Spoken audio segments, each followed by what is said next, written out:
Hi, Bob. And Vincent here. For Bob's movie review, and today we went and watched Marvel's most highly anticipated movie of all time, Antman. Howard the Duck 2. Oh, sorry. Were you there when we watched the movie? We are still waiting for Howard the Duck 2. Okay, yes. we went and saw Antman, Yes. Starring Paul Rudd, Yep. Michael Douglas, the fabulous Michael Pena, and T.I. Very small role. Yeah. Do you know the woman's name? Evangeline Lilly, I think it is. Okay. So this movie is probably a stretch. They're stretching for the Marvel superheroes. Yeah.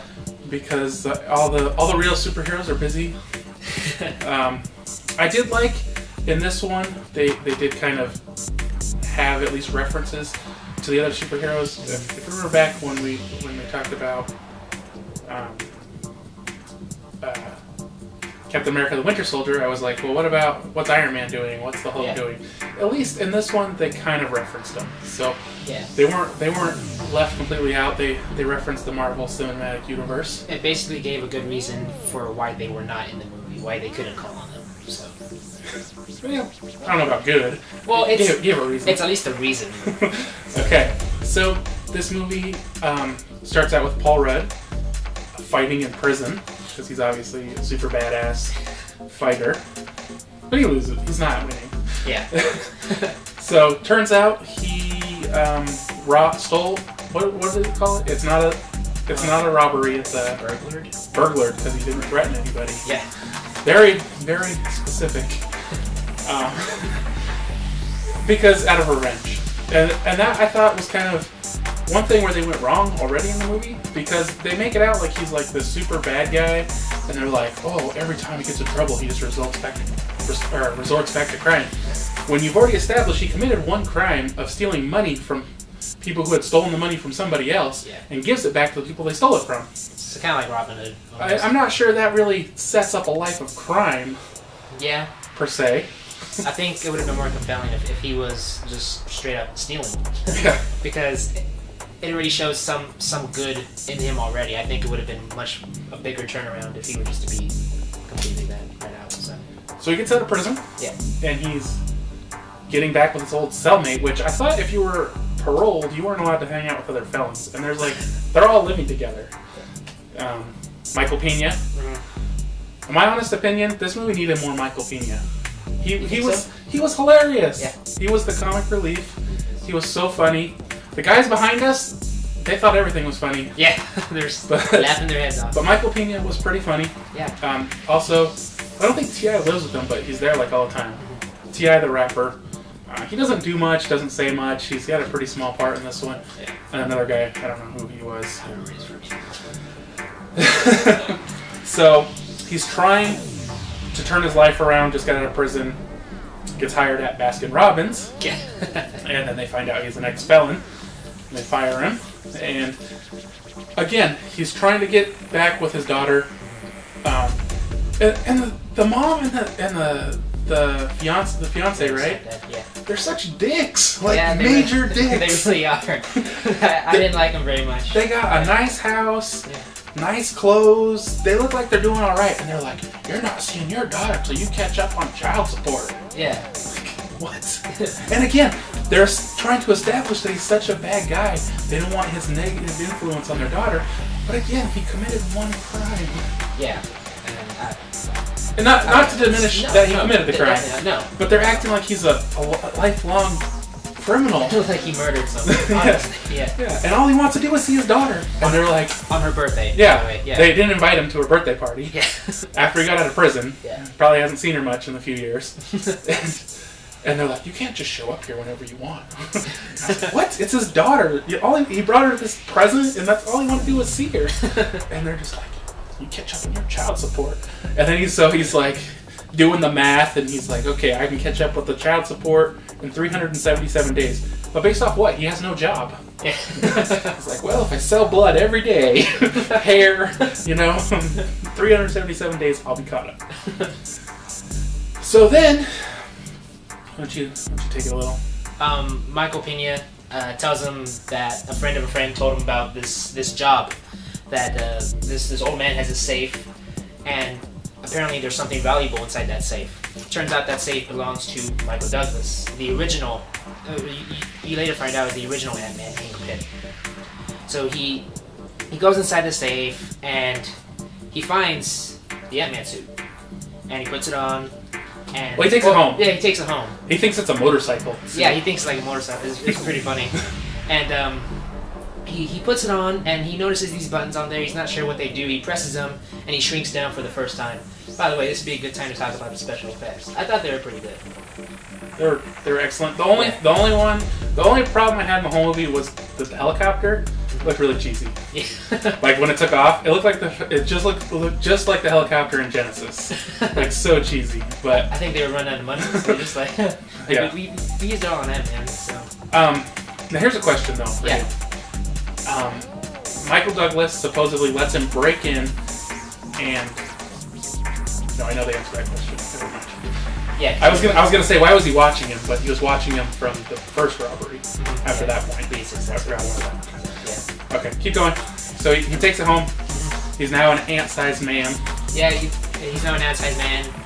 He's in the tub. Michael Pena comes in, he turns on the water. And how convenient that he walked into the tub. Yeah, it's true. He's like checking himself out in the mirror, and he's like, "Oh, let me get in the tub."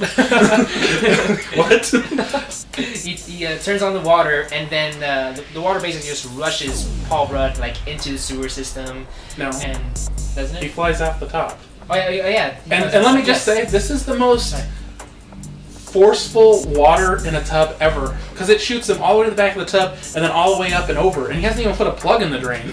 A little excessive. A little bit, but it suits the story. So this basically gets him testing the suit. Pretty much, yeah. Not purposely, but he's like falling into the cracks in the next floor, and there's like a freaking rave going on in the apartment below him, but you could not even hear it from their apartment. This is the shittiest, most rundown, most well-insulated apartment of all time.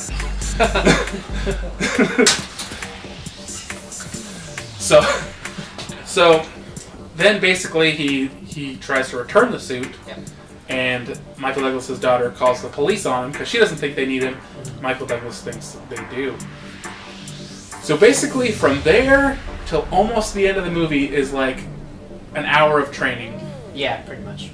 And to me, that's kind of the biggest fault of this movie, is that not much happens through the beginning.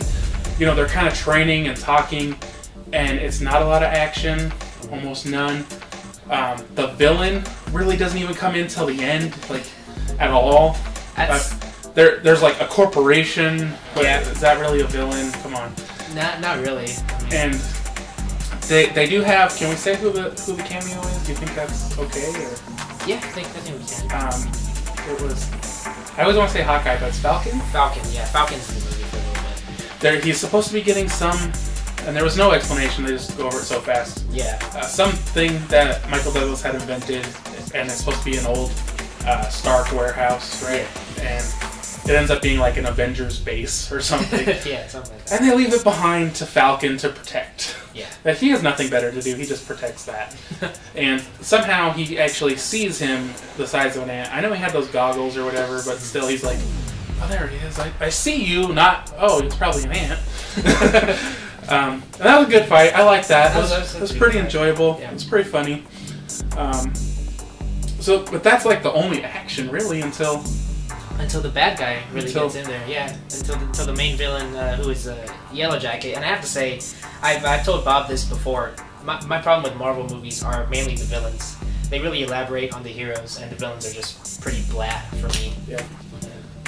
And so they, I'm forgetting where I'm going. Do you have anything at this point? They fight. Yeah, I don't want to get too much into the ending though. Yeah, that's true. I thought it was a good movie. Overall, it's not the best Marvel movie, but I mean, basically the main plot is the main villain. Remember his name? Something Cross. I forget. Darren Cross. Darren Cross, who later on becomes a Yellow Jacket, is basically trying to replicate Michael Douglas's formula to shrink people down to ant size, so that way he can make them weapons and soldiers. This is the same cliche thing we've seen in a lot of other movies. And he basically wants Paul Rudd to stop him. pretty much. That's what the plot is, without giving away too much of the ending. I thought it was a good movie. It's not the best Marvel movie in my opinion. I felt like they tried too hard to turn it into a comedy. Yeah. And maybe this was because Paul Rudd was in it, but Paul Rudd wasn't funny. Yeah, a lot of the comedy fell flat for me, except for Michael Pena's parts. Yeah, he was pretty funny. He was hilarious. I like the comedy in the ever since Avengers. They've been putting more comedy. Yeah. Because it worked really well in Avengers. But if you look at the people in Avengers, they're all such great actors. And they're really charismatic. Yeah. And Paul Rudd really isn't any of that. Yeah. I've said it before on my channel. He's good. He's really good in Judd Apatow movies, like where he's kind of doing that raunchy comedy. Yeah. But even in other comedies, I just don't care for him. Mm-hmm. Like when I first saw him in the first couple movies of Judd Apatow, I thought he was really good, and then saw him in some other stuff, and I was kind of like, it's not that great. And I didn't think he was that great in this. Yeah, it's also his character too. I think it didn't allow him that kind of room. I don't think it would have mattered. Honestly. By the way, speaking of humor, there's a lot of for younger viewers, there's a lot of swearing in this one, more than I thought there would be. Especially like some certain words that I won't say. I wasn't expecting it. So something worse than poop. So beware if you're taking younger kids to go see this if you're sensitive about that. So. I think overall we both liked it. Yeah. 3/4 of the movie I did not like it. I already had in my mind that it was not that funny. They tried too hard on the comedy. That the character wasn't that good, and that it wasn't that much fun really. And then when they finally bring in the villain, the movie gets good. It gets interesting. And it's a lot of fun from there on. Yeah. I think they waited too long to bring in the villain. The villain should have been brought in a lot sooner. Maybe they could have, I don't know, at least had him there. Yeah. At least have the guy put the suit on and he's like, look in the mirror, look at me. Something, not like, the movie's almost over. We're going to have a villain?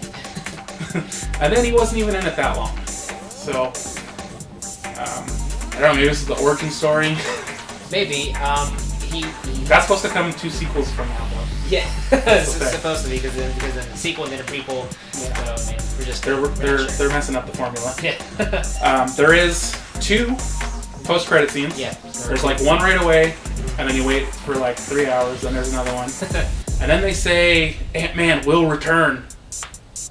There's no worries, he will return. He will return.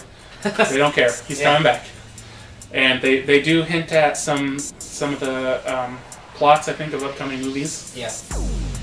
Especially in both the post-credit scenes. Mm-hmm. Are they both for Civil War? I think they're both for Civil War. I think they are too. One answers some questions for Ant-Man, and another answers some questions for the end of the Winter Soldier. So if you haven't seen Winter Soldier and you want to be caught up with that, I'd recommend doing that. So. But they're both leading into Civil War. Yeah, they both are.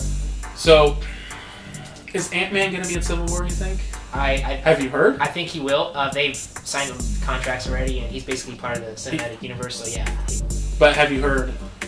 Officially, no. I know he's doing more movies. I don't know about Civil War for sure. But overall, I thought the action was good. I thought Michael Douglas was awesome. I like him in almost everything he does. I thought Paul Rudd was okay. What about controlling ants with your mind? That's a little far-fetched. A little bit, but I mean, it's a Marvel movie, I guess. We can explain it that way. Yeah. I mean, there's a talking raccoon in Guardians, so. But that makes sense. He was experimented on, and they cut him apart and made him half robot, and he has a robot brain. I forgot about the robot brain. That explains everything. Alright. I think that's it. Thanks for watching, guys. If you enjoyed this video, give it a thumbs up. If you're interested, be sure to subscribe on YouTube, follow on Facebook, follow on Twitter, and follow on Instagram.